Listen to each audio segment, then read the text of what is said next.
మిత్రులారా, నా పేరు Saikam Rajasekhar. AP fishermen JAC చైర్మన్గా వ్యవహరిస్తున్నాను. ప్రస్తుతం హైకోర్టులో న్యాయవాదిగా ప్రాక్టీస్ చేస్తున్నాను. ఈరోజు ప్రెస్ మీట్ పెట్టడానికి ముఖ్య ఉద్దేశం తెలుగుదేశం ప్రభుత్వం అలాగే కూటమి పార్టీలు మూడు కూడా సమన్వయం చేసుకుంటూ మత్స్యకార నేత మాజీ మంత్రివర్యులు డాక్టర్ సీదిరి అప్పలరాజు గారిని అలాగే వారి కుమారుడిని కక్ష సాధింపు చర్యల్లో భాగంగా అరెస్టు చేయాలని ఒక కుట్ర అయితే సాగిస్తూ ఉన్నారు. ముఖ్యంగా చెప్పాలి అంటే 11వ తారీఖున శ్రీకాకుళం జిల్లా పలాస కాశీబుగ్గ పాత హైవే మీద జరిగిన ఒక యాక్సిడెంట్ కేసుకు సంబంధించి నిందితుడు ఎవరైతే ఉన్నారో సిద్ధార్థాన్ని అరెస్టు చేయటం, అలాగే ఆ అరెస్టు తాలూకు సంబంధించి ఎఫ్ఐఆర్ కూడా నమోదు చేయటం, ఇవన్నీ కూడా జరిగినవి. అట్లాగే ఆ యాక్సిడెంట్కి సంబంధించి కూడా మానవతా దృక్పథంతో ఆయా బాధిత కుటుంబానికి కూడా కొంత నష్టపరిహారాన్ని కూడా ఇచ్చిపుచ్చుకునేందుకు ఇరుపక్షాలు కూడా అంగీకరించి తెలిపారు.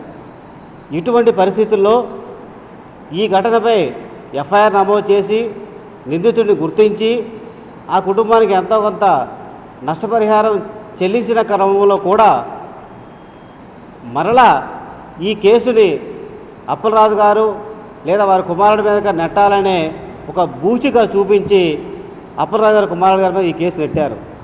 అంటే అప్పలరాజు గారిని రాజకీయంగా ఎదుర్కోలేక ఎలాగైనా సరే ఆయన కుమారుడిని ఒక అక్రమ కేసు బనాయించి ఆ కేసులో ముద్దాయిగా చూపించి జైలు పాలు చేస్తే రాజకీయంగా అప్పలరాజు గారిని క్షోభ పెట్టవచ్చు. తద్వారా మత్స్యకారుల్ని, ఈ కోస్టల్లో ఉన్న మత్స్యకార ప్రతినిధుల్ని లొంగ తీసుకునే ఒక దుర్మార్గమైన కుట్రతో ఈ అరెస్టు పరంపర కొనసాగుతుంది.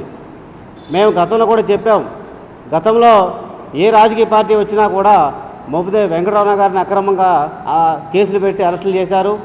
కొల్లూరు రవీంద్ర గారిని కూడా తప్పుడు కేసులు పెట్టి అరెస్ట్ చేశారు.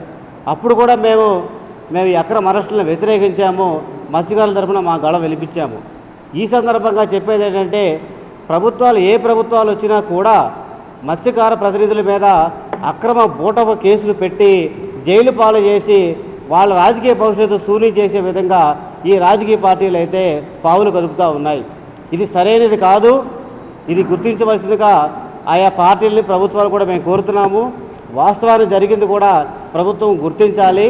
అలా గుర్తించకుండా ఒక పసిపిల్లవాడిని బూసిగా చూపించి అక్రమ కేసులో ఇరికించి తద్వారా అప్పలరాజు గారు రాజకీయ భవిష్యత్తును నాశనం చేయాలి.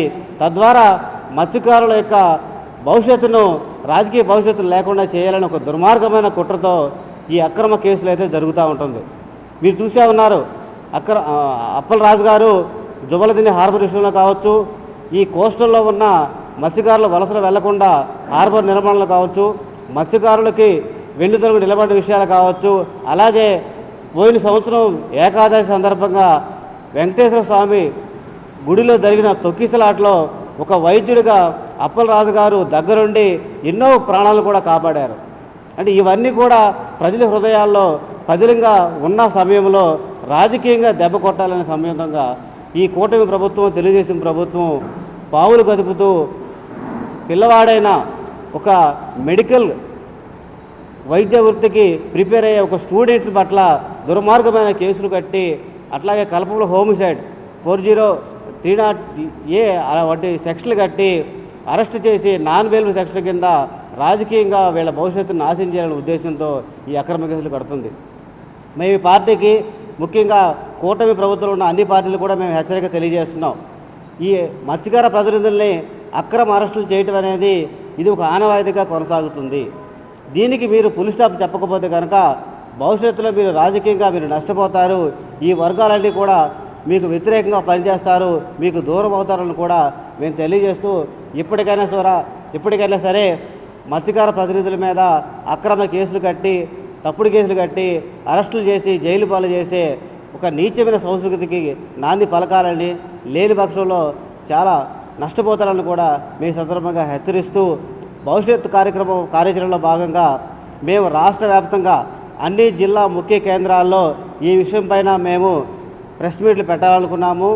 అప్పటికి కూడా ప్రభుత్వ వైఖరిలో మార్పు రాకపోతే కనుక రాష్ట్ర వ్యాప్తంగా తీర ప్రాంత గ్రామాలన్నింటిలో కూడా మేము చైతన్యం చేసి ఈ అక్రమ అరెస్టులని అప్పలరాజు గారి కుటుంబంపై ఈ వేధింపులకు వ్యతిరేకంగా మేము పోరాటం కూడా చేస్తామని చెప్పి ఈ సందర్భంగా మేము తెలియజేస్తున్నాం.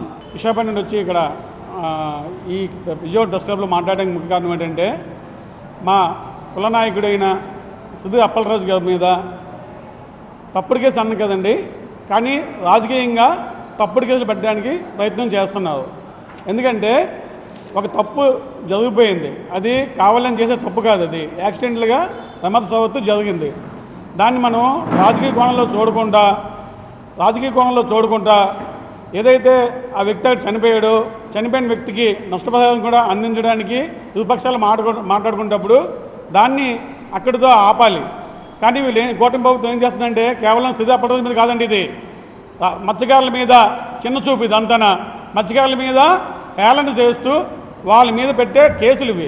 అంటే ఇది ఒకటే కాదు, ఇది ఇంతకుముందు కూడా మా మిత్రుడు చెప్పినట్టు కుల రవీంద్ర గారి మీద పెట్టారు, మోబ్దేవ్ గారి మీద పెట్టారు, ఇప్పుడు సిద్ధ అప్పలరాజు. అంటే మాలో ఎదిగే నాయకులు ఎవరున్నారో వాళ్ళ మీద కేసులు పెట్టి రాజకీయంగా అణగదొక్కలేని ఆలోచనతో ఈ ఏదైతే ఐసోగ్గాళ్ళు పార్టీ నాయకులు ఉన్నారో వాళ్ళు కుట్ర పన్నుతున్నారు దీన్ని.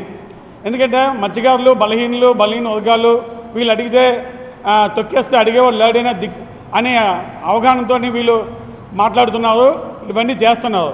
కావున ఇక్కడికైనా కూటమి ప్రభుత్వం ఏదైతే 3 పార్టీలు కలిపి ఉన్నాయో వాళ్ళకి ఇక్కడ పులి స్టాప్ పెట్టాలి. అలాగే పలాసల్లోని ఈ నీచమైన రాజకీయాలు మానుకోవాలి. ఎందుకంటే రేపు పొద్దున్న ఇదే పరిస్థితి మీకు వస్తున్నప్పుడు కూడా మీరు అక్కడ ఇబ్బంది పడతారు. కావున మీరు అక్కడ ఏదైతే ఈ చిల్లర రాజకీయాలు చేస్తున్నారో కులం మీద లేదా అప్పలరాజు గారి మీద అవన్నీ మానుకోవాలని ఆంధ్రప్రదేశ్ రాష్ట్ర మత్స్యకారుల సంక్షేమ సంఘం నుండి మేము డిమాండ్ చేస్తున్నామండి. ఇంకోటి హెచ్చరిక కూడా చేస్తున్నాం.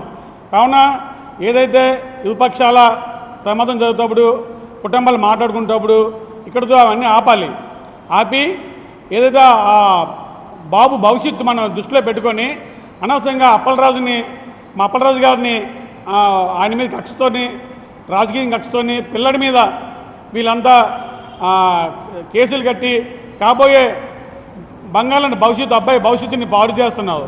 ఎందుకంటే అబ్బాయి పొద్దున్న మా అప్పలరాజు గారు లాగా మగ వైద్యుడు కాబోతున్నాడు.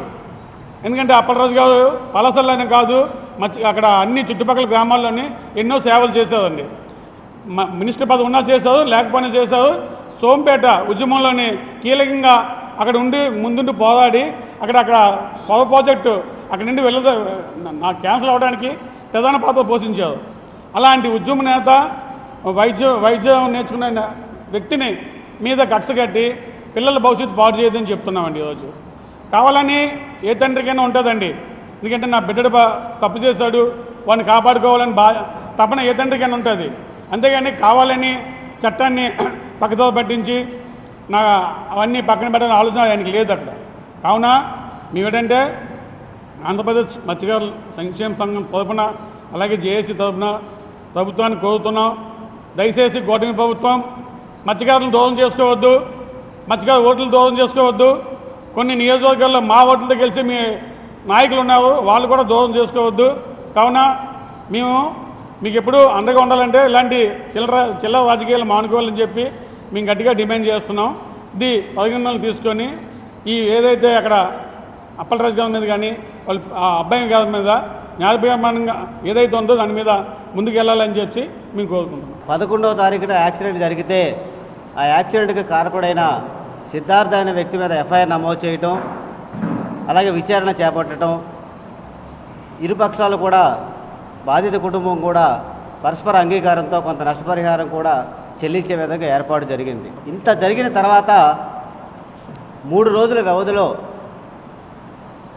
తెలుగుదేశం పార్టీ కుట్ర చేసి సంబంధం లేని అప్పలరాజు గారి కుమారుణ్ణి అలాగే ఈ కేసును ఏదో మసిపూసి మాయ చేసి పోలీసుల్ని తప్పుదావ పట్టించారు, విచారణ పక్కదావ పట్టించారని చెప్పి అప్పలరాజు గారి పైన అలాగే మరికొందరి పైన దుర్మార్గమైన సెక్షన్లు కట్టి వీళ్ళని జైల్లో పెట్టాలని ఒక దుర్మార్గపు ఆలోచన అయితే నడుస్తూ ఉంది. మేము ఈ సందర్భంగా చెప్తున్నాము, సంఘటన జరిగిన 3 రోజుల తర్వాత తెలుగుదేశం పార్టీ కావచ్చు, కూటమి ప్రభుత్వం కావచ్చు, సోదర యాదవ కుల సంఘం చేత ఒక ధర్నా చేపించి ఒక ర్యాలీ చేపించి కాశీబుగ్గలో మత్స్యకార ప్రజాప్రతినిధులకు వ్యతిరేకంగా ధర్నా కూడా చేయించిన ఘనత తెలుగుదేశం పార్టీకి ఉంది.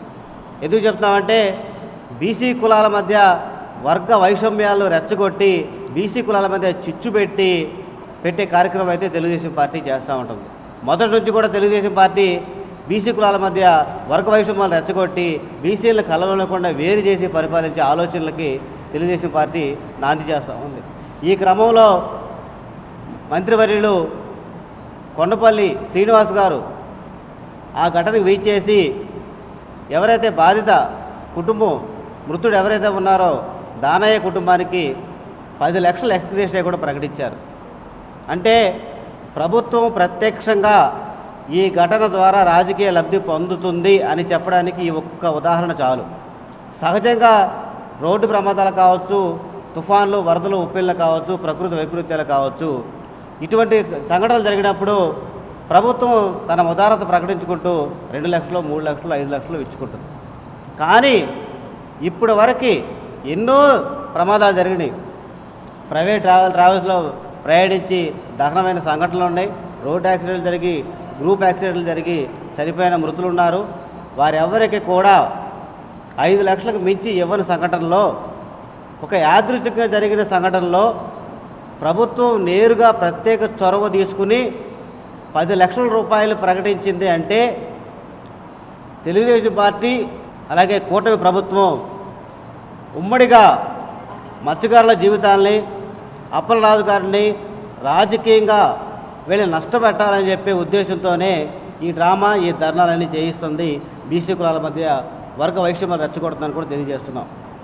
ఈ సందర్భంగా కూడా తెలియజేస్తున్నాం, ఎవరైతే మృతుడు ఉన్నారో దానయ్య కుటుంబానికి మా జేఏసీ నుంచి కూడా ప్రగాఢ సంతాపాన్ని తెలియజేసుకుంటూ ప్రభుత్వం ఏదైతే దొంగ హామీ ఇచ్చిందో 10 లక్షల రూపాయల నష్టపరిహారం కింద ఎక్స్గ్రేషియా దానయ్య కుటుంబానికి ఇవ్వని పక్షంలో మేము దానయ్య కుటుంబం తరపున కూడా పోరాటం చేస్తామని ఈ కార్యక్రమంలో మేము వారికి అండదండలు అందిస్తామని కూడా మేము తెలియజేస్తున్నాము. ప్రభుత్వము, తెలుగుదేశం పార్టీ ఇటువంటి కుటిల నీతిని మానుకోకపోతే కనుక బీసీలు, మత్స్యకారులందరూ కూడా దూరం అవుతారని కూడా తెలియజేస్తూ తక్షణమే అప్పలరాజు గారి కుమారుడిని, అప్పలరాజు గారి మీద మరియు మరి కొందరు పైన మత్స్యకారుల మీద పెట్టిన తప్పుడు కేసులను బేషరతుగా వెనక్కి తీసుకోవాలని, లేని పక్షంలో రాష్ట్ర వ్యాప్తంగా మత్స్యకారులు రోడ్డు మీద ఎక్కి కూటమి ప్రభుత్వం సంగతి తెలుస్తారని కూడా మేము ఈ సందర్భంగా తెలియజేస్తున్నాం.